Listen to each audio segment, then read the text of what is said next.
네, 오늘도 메르스 관련해서 집중적으로 분석을 해보도록 하겠습니다. 이 스튜디오에는 설대우 중앙대 약학대학 교수, 그리고 임방글 변호사, 또 마지막으로 YTN 정치 전문 기자인 김주환 기자 세 분 나오셨습니다. 자, 안녕하세요.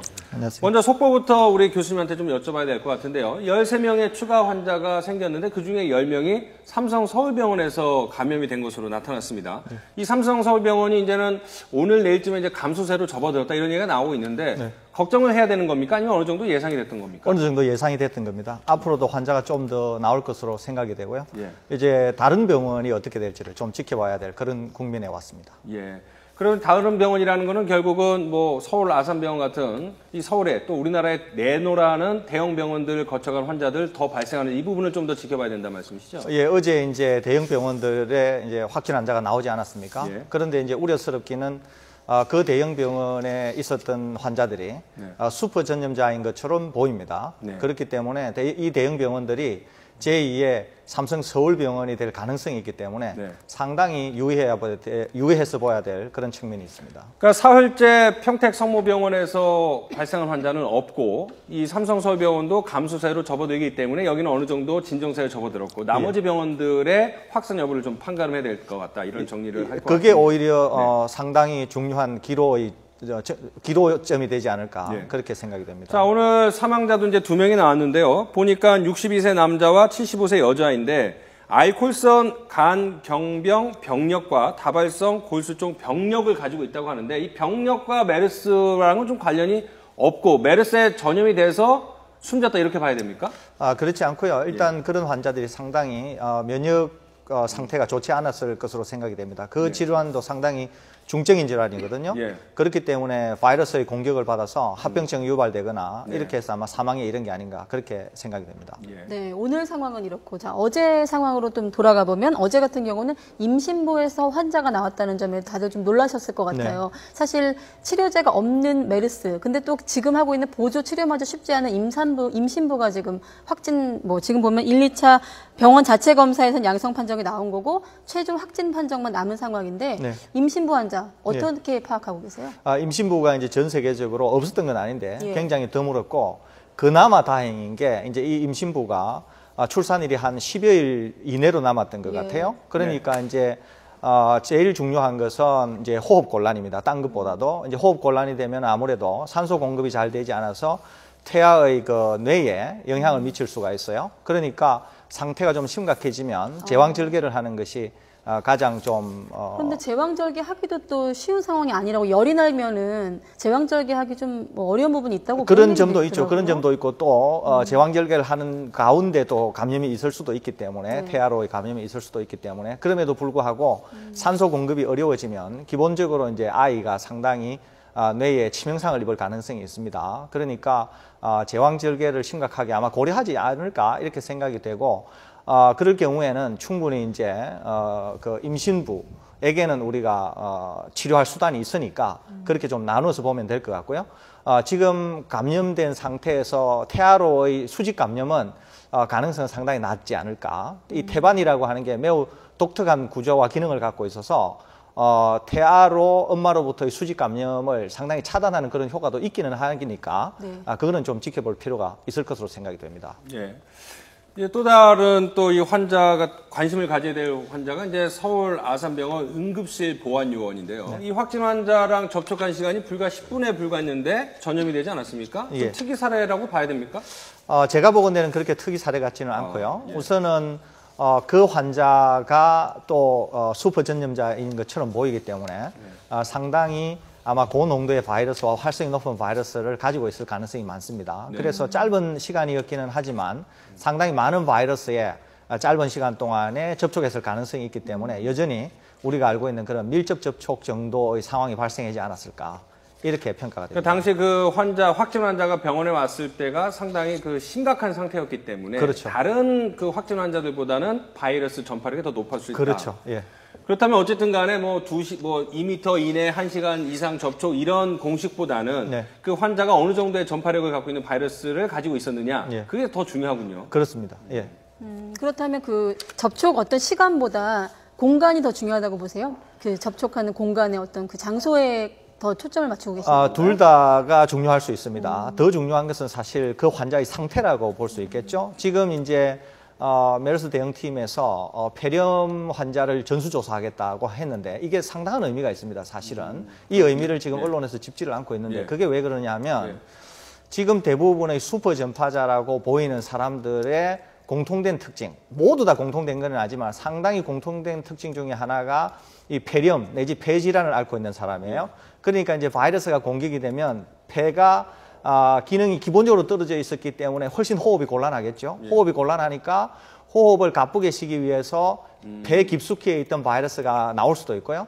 또 이제 폐렴이 생기게 되면 각종 이런 가래나 이런 것들이 더 많이 생기니까 그런 걸 처치하기 위한 방법 도중에 바이러스가 더 많이 나올 수도 있고 또 가래나 이런 객담 형태로 나올 수 있는 것이 고농도의 바이러스일 가능성이 있기 때문에 다른 환자들에 비해서 다른 기저질환 그러니까 뭐 암을 앓는다든지 그다음에 뭐 다른 형태의 기저질환에 비해서 훨씬 고농도의 바이러스를 배출할 가능성이 많아서 특히 그분들이 슈퍼 전염자일 경우에는 그런 것들이 훨씬 악화될 가능성이 있는 것이죠. 이제 그런 이유 때문에 아마 대응팀이 폐렴을 앓고 있는 특히 고령자의 환자들에 대해서 전수조사를 하는 게 아닌가 이렇게 생각이 됩니다. 그러니까 이 폐 질환을 앓고 계신 환자들이 이 메르스에 전염될 가능성도 높고 다른 분들에게 전파시킬 강력한 바이러스를 전파시킬 가능성도 높기 때문에 이 전수조사라는 게 이제 의료계에서 건의해서 정부가 받아야 되는데 상당히 의미가 있군요. 상당히 의미가 있습니다. 그런데 뭐 하루 이틀 사이에 그 많은 폐 질환 환자들을 다 전수조사해서 적절한 조치를 취할 수는 있는 건가요?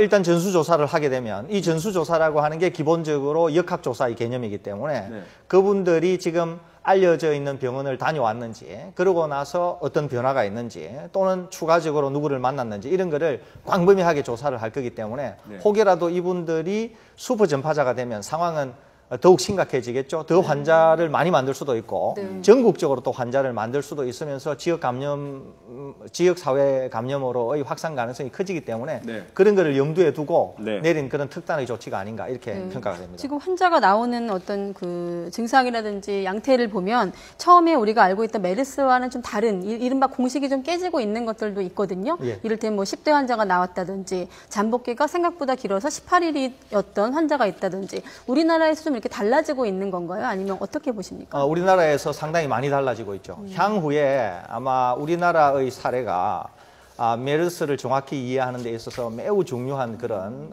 단초로 작용할 가능성이 굉장히 많습니다. 우선은 3차 환자가 잘 안 나온다고 알려져 있었는데 우리나라에 3차 환자가 상당히 많이 나왔습니다. 전체 비율로 따지면 거의 한 40%에 육박할 정도로 3차 환자가 굉장히 많이 나온 것이죠. 그 다음에 이제 10대 환자, 청소년기의 환자가 잘 안 나온다고 했지만 사례는 적어서 그것 가지고 얘기하기는 좀 어려운 측면이 있어요. 그런데 이제 또 임산부 환자가 나오지 않았습니까? 뭐 이런 점, 그 다음에 또 하나는 병원을 통해서 전염이 잘 일어나는 걸로 알려져 있지만 이런 대형 병원들에게서 지나치게 전염이 상대적으로 상당히 크게 일어난 이런 점들도 향후의 방역 체계를 이해하고 좀 준비를 하는데 매우 중요한 자료가 될 것이라고 생각이 됩니다.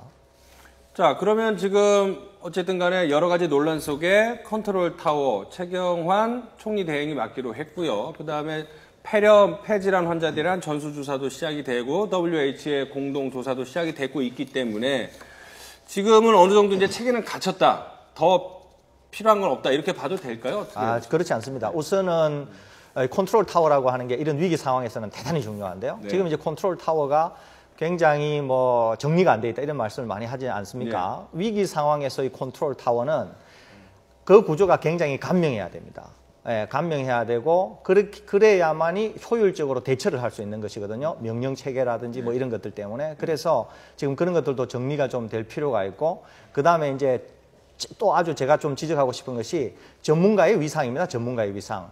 전문가의 위상이 그냥 자문 정도로 거치는지 아니면은 전문가들이 정말 전문가적인 식견으로 강력한 드라이버를 걸 수 있는 그런 구조를 가지고 있는지 또는 실제 그렇다고 하지 않더라도 컨트롤 타워를 하는 커맨더가 총사령관이 얼마 정도로 그 전문가의 입장을 받아들여서 실제적으로 그 일을 집행하는지 이런 것들도 굉장히 중요하기 때문에 좀 컨트롤 타워가 구성되었다라고 하는 것만 중요한 게 아니라 그 내용 또 우리가 좀 지금 살펴봐야 보시기에 된다는 교수님 생각입니다. 보시기에는 처음에는 구멍이 많았거든요. 우리 지금 보건당국의 대응이 예. 지금 한 20일 정도 시간이 흐른 상황인데 어느 정도 좀 갖춰가고 있다고 보세요? 아니면 지금도 여전히 예를 들면 격리 환자들이 아직도 지금 곳곳에서 뭐 경로가 파악이 안 된다든지 이런 구멍들이 보이면서 저희가 뭐 휴업을 오늘도 결정하는 학교가 늘어날 수도 있다 이런 전망도 나오고 있거든요. 예. 어떻게 보세요? 기본적으로 구조를 갖추어가는 것은 사실입니다. 그런데 그 구조를 갖추어가는 데에 따른 만큼 그러면 결과는 나오느냐? 그렇지 않거든요. 그러면은